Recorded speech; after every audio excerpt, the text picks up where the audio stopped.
Hello guys, welcome back to my YouTube channel. So ಯಾರ್ಯಾರು ನನ್ನ ಚಾನಲ್ನ ಸಬ್ಸ್ಕ್ರೈಬ್ ಮಾಡ್ಕೊಂಡಿಲ್ಲ, ಪ್ಲೀಸ್ ಸಬ್ಸ್ಕ್ರೈಬ್ ಮಾಡಿಕೊಂಡು ನನ್ನ ಫುಲ್ ವಿಡಿಯೋಸ್ನ ನೋಡಿ.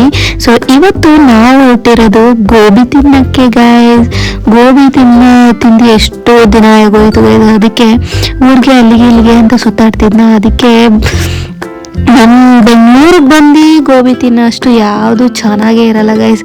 ಅದಕ್ಕೆ ನಾನು ನಮ್ಮ ಅಣ್ಣ ಬಂದ್ಬಿಟ್ಟು ಗೋಬಿ ತಗೊಂಡು ಗೋಬಿ ತಿನ್ಕೊಂಡು ಹಂಗೆ ನಮ್ಮ ಅಂಗಡಿಗೆ ಹೊಡಿ ಓಸಿ ಟೊಮೆಟೊ ತಗೊಂಡು ಓಸಿ ಕ್ಯಾರೆಟ್ನ ಎಸ್ಕೇಪ್ ಮಾಡ್ಕೊಂಡು ಮನೆಗೆ ಬಂದು ನೋಡ್ರೆ ಕಪ್ಪೆ ಗೈಸ್, ಕಪ್ಪೆ. ಸೊ ನನ್ನ ಮಮ್ಮಿಗೆ ಏನೇನು ಬೇಕು ಅದನ್ನೆಲ್ಲ ಕೊಟ್ಬಿಟ್ಟು ಮತ್ತೆ ನಾನು ಹೆಲ್ಮೆಟ್ ತಗೊಂಡು ಒಂದೇ ಓಟ ಗೈಸ್. ನಾನು ಕೈತಾನೇ ಇದ್ರು ಆದ್ರೂ ಓಡೋಗ್ಬಿಟ್ಟೆ. ಯಾಕಂದ್ರೆ ಇವತ್ತು ನಾನು ಹೊರಟಿರೋದು ದಾಸರಳ್ಳಿ ಅಂದ್ರೆ ನಾನು ಯಾಕೆ ಇಷ್ಟೊಂದು ಎಕ್ಸೈಟೆಡ್ ಆಗ್ತೀನಿ ಅಂದ್ರೆ, ಯಾಕಂದ್ರೆ ನಾನು ದಾಸರಳ್ಳಿ 20 years ಇದ್ದೀವಿ ಗೈಸ್. ಇವಾಗ ನಾವು ಮನೆ ಶಿಫ್ಟ್ ಮಾಡಿರೋದಕ್ಕೆ ಒಂಥರ ಬೇಜಾರು, ಖುಷಿನೂ ಐತೆ. ಬಟ್ ದಾಸರಳ್ಳಿ ಬಿಟ್ಟು ಬಂದ್ವಿ ಅಲ್ವಾ ಅಂತ ತುಂಬಾನೇ ಬೇಜಾರು. ಸೊ ಫೈನಲಿ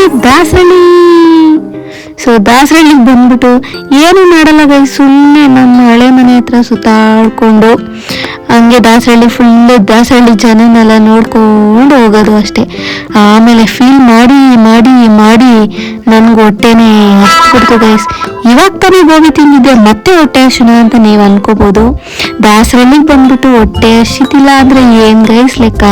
ಅದಕ್ಕೆ ದಾಸರಳ್ಳಿಗೆ ಹೋಗಿ ನಮ್ಮ ಅಣ್ಣನ ಆಟ ಮಾಡಿ ಫೈನಲಿ ಪಾನಿಪುರಿ ಅಂಗಡಿಗೆ ಹೋಗಿ ರೀಚ್ ಆಗ್ಬಿಟ್ವಿ. ಪಾನಿಪುರಿ ತಿನ್ಕೊಂಡು ಅಲ್ಲಿ ಪೇ ಮಾಡಕ್ ಹೋದ್ರೆ ಪೇನೇ ಆಗಿಲ್ಲ ಗೈಸ್.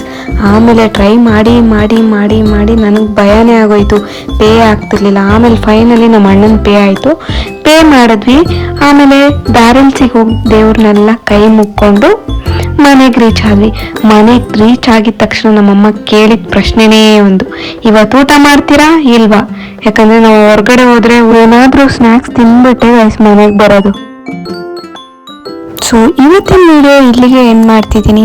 ನಿಮಗೆ ಈ ವಿಡಿಯೋ ಇಷ್ಟ ಆಗಿದ್ರೆ ಲೈಕ್, ಶೇರ್, ಕಮೆಂಟ್ ಮಾಡಿ, ಸಬ್ಸ್ಕ್ರೈಬ್ ಮಾಡೋದನ್ನ ಮಾತ್ರ ಮರಿಬೇಡಿ. ಸೊ ನಾನು ನೆಕ್ಸ್ಟ್ ವಿಡಿಯೋದಲ್ಲಿ ಸಿಗ್ತೀನಿ. Until then stay tune, take care, bye guys, love you all.